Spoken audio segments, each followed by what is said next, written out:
bonsoir.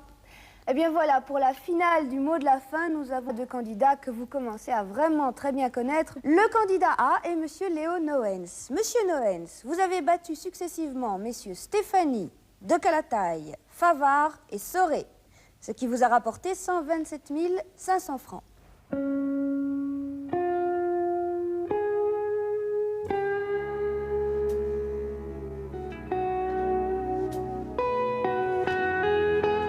C'est ici que j'habite, hein. C'est un immeuble mixte. Et moi, j'habite dans cet immeuble, un studio à caractère social qui habite à la ville.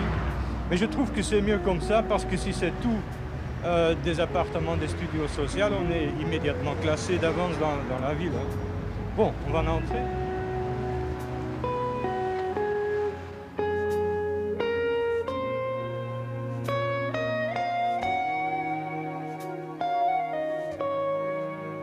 Je m'appelle Léo Noens. On est ici à Leuven, en Flandre. Je suis étudiant en anthropologie, quoique j'ai déjà 44 ans. Bon, je vis ici, vous voyez que c'est un peu petit, un peu particulier, parce que c'est plein de papiers, de bouquins, hein. C'est que je suis licencié en sciences politiques et diplomatiques, et je m'intéresse à l'histoire mondiale, à la politique internationale. Bon, en 66-67, on m'a demandé de faire les relations extérieures des étudiants flamands. C'était un épisode remarquable dans ma vie, je crois, parce que dans mon premier congrès international, ce qui se passait en Mongolie, en Oulan-Bator, dans l'Union internationale des étudiants, j'étais élu dans le présidium. Je faisais des discours extraordinaire, à ce qu'il paraît. Toujours en anglais, d'ailleurs, hein, parce que je parle un peu le français, mais je parle beaucoup mieux l'anglais, quoi. J'ai encore un souvenir de Mongolie. Je crois que c'est là-dedans. C'est l'argent mongol. C'est comme ça. Vous savez lire le mongol? Ça veut dire Nik Tugruk. Un Tugruk. En 68, il y avait une émission à la BBC et on avait invité tous les chefs et les sous-chefs des mouvements estudiantines d'Europe et du Japon et des États-Unis. Même du Tchécoslovaquie et de Yougoslavie, hein, parce qu'il y avait des émeutes là aussi. Really, in a sense, seek confrontation now. Is that fair? I mean, I've read my Marcuse too, but is it fair? I haven't heard from you yet, our Belgian friend, Mr. Nouwens. Yeah.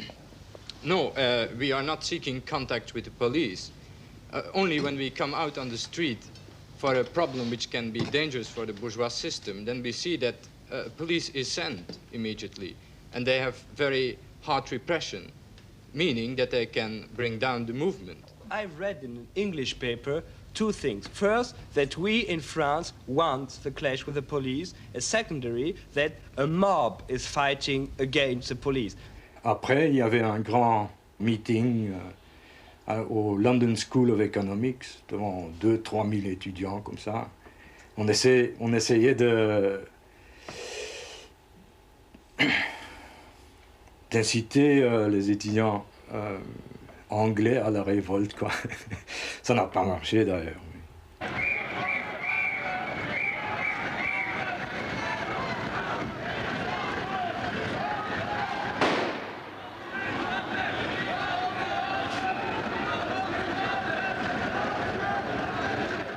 Et cette époque-là aussi, il y avait l'affaire de Louvain, hein, Leuven-Vlaams.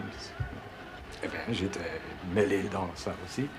Parce que c'était ma tâche d'aller expliquer ça partout. C'était assez difficile d'ailleurs d'expliquer des choses comme ça. Et vous avez expliqué ça où ça? Dans tous les congrès à lesquels j'ai participé, à Zurich, à Oulan-Bator, à Prague, à Bratislava, en Irlande, en Bulgarie, en Hongrie, des choses comme ça. Et bon, après, comme tout bon Belge, j'ai dû entrer à l'armée. J'étais COR, candidat officier de réserve. ici à Heverlee. Il y avait un concours d'éloquence que j'ai bien évidemment gagné. Et après, je semais la zizanie un peu dans la caserne. Et ça s'est terminé avec une dégradation publique, ce qu'on n'avait plus vu depuis 20 ans, à ce qu'il paraît. Donc devant tout le caserne, hein, vous êtes là debout, on vous retire tout, les boutons et tout ça. Et en conséquence, on m'a envoyé comme soldat dans une petite unité, c'est-à-dire au quartier général. Dans le personnel, mais il y avait déjà trop de gens planqués là. Et on manquait quelqu'un au G2, au contre-espionnage. Et on m'a mis là.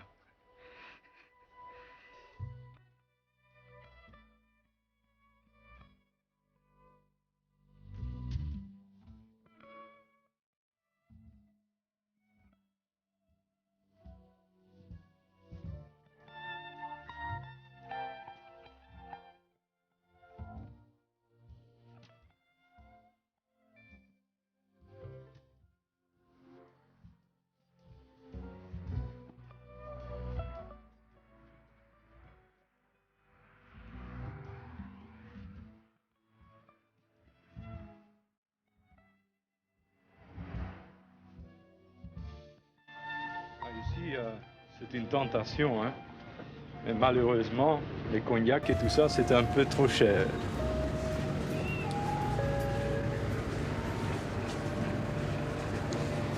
C'est toujours dangereux quand on reçoit le Minimex. On est plein de fric, on a tendance à dépenser beaucoup trop. Et à la fin de la mois, on n'a plus rien. Attends, où est le sucre? Donc maintenant, je vis du Minimex. Ça fait 15 761 francs par mois.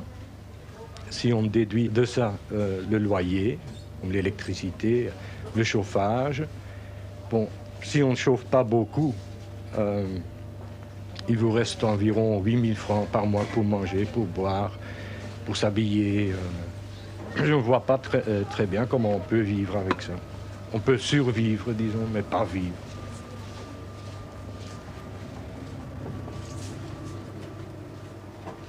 Mais on parle toujours de ces problèmes matériaux. Mais ce qui est vraiment encombrant, je crois, sont les problèmes psychologiques qui en découlent. Parce qu'on devient tout à fait isolé. C'est un problème pour beaucoup de gens qui doivent vivre du Minimex parce qu'ils n'ont pas de contact social au travail. Pour l'avenir, c'est assez désespéré. C'est impossible d'en sortir, en fait. Moi, je me suis installé dans le pétrin, si vous voulez. Je m'adapte, je fais mon mieux de ça. Mais en calculant d'une façon raisonnable, je dois me dire il n'y a presque pas de chance que vous trouverez jamais un travail, quoi. Et même après mes études d'anthropologue, ça ne va pas mener à un travail quelconque, je ne crois pas. But conjoining is in fact the reverse of what prehistoric man has been doing. So he, for instance, found a cobble just somewhere in the riverbed or somewhere. He starts flaking, taking things off. And by doing so, he produces a tool.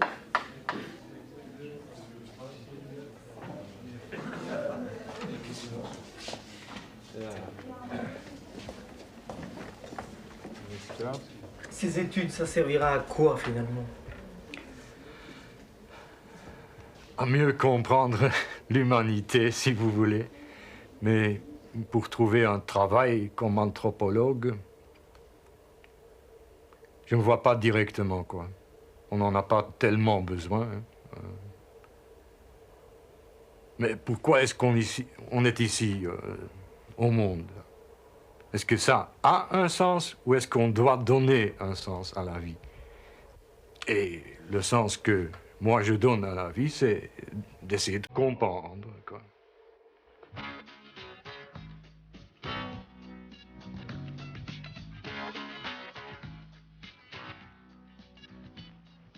Eh bien, Monsieur Noens, il est pour vous, ce premier plan pirate. Vous pouvez choisir un ancien candidat pour vous aider. Qui choisissez-vous? Je vais choisir quelqu'un de ma ville natale. Oui. Vous voulez bien Mademoiselle l'appeler? Riga. Voilà. Pourquoi j'ai participé à des jeux de télévision? Ben, c'était après ma divorce, j'avais perdu la confiance en moi. Et pour le jeu aussi, hein, c'est intéressant. Et puis c'est un débouché pour mes études, hein, parce que les actualités, l'histoire, la géographie, c'est ce que j'étudie. Donc là, on peut dire que ça sert à quelque chose. Et puis aussi l'argent, évidemment. Mais je ne vais jamais participer à quelque chose qui ne m'intéresse pas vraiment, hein, uniquement pour l'argent, par exemple. Et les loisirs, comment ça se passe? Le soir, je regarde la télévision. Bon, c'est à peu près tout, quoi. Ben, j'aimerais bien une maison, une voiture, de vivre comme les autres, quoi. Mais dans le pétrin que je suis, c'est impossible. Ouais, j'aimerais bien quand même trouver une femme et fonder une famille. C'est ça, fonder une famille? Oui. Encore une fois, je l'ai fait déjà une fois et ça n'a pas réussi, quoi. Mais, ça, je ne trouve pas tellement grave quand ça ne va pas entre hommes et femmes, et surtout entre hommes et la belle famille. Il vaut mieux s'en débarrasser, quoi. Alors, je suis divorcé, je suis un divorcé heureux, si vous voulez. Il n'y a qu'une chose qui me gêne, c'est que je ne peux plus voir ma fille. Et ça, je trouve vraiment...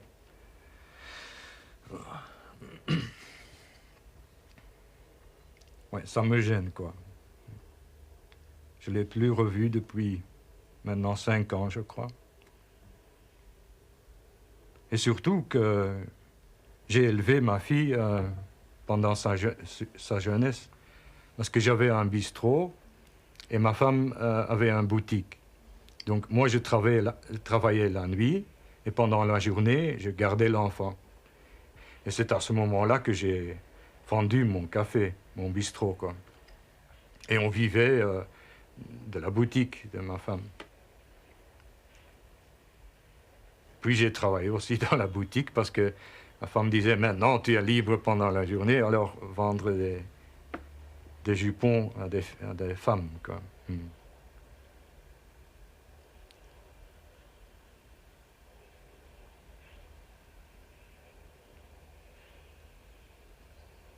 Mais j'aimerais mieux, j'aimerais vraiment revoir ma fille, quoi.